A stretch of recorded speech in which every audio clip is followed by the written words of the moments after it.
اگلا سوال، سلف علماء دیواروں پر آیت الکرسی یا معوذتین وغیرہ لٹکانے سے منع کرتے ہیں، لیکن آج کل ہم دیکھتے ہیں کہ مسلمانوں کے کیلنڈروں پر قرآن کی آیتیں یا احادیث لکھی ہوتی ہیں، تو کیا ایسے کیلنڈر گھروں میں لٹکانا صحیح ہے؟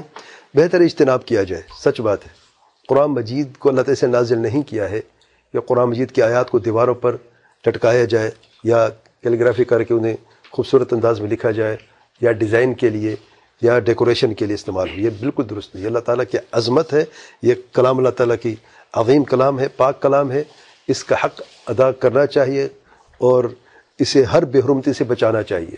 علماء کہتے ہیں دیواروں پر لٹکانا یا اس طریقے سے کیلیگرافی کرنا تو یہ درست نہیں ہے، اسے نہیں کرنا چاہیے۔ جہاں تک کیلنڈر کی بات ہے، اگر کوئی حدیث لکھے تو کوئی حرج نہیں ہے، تذکیر کے لیے بندہ پڑھ لیتا ہے، لیکن آیات قرآن سے اجتناب کیا جائے جتنا ہو سکے۔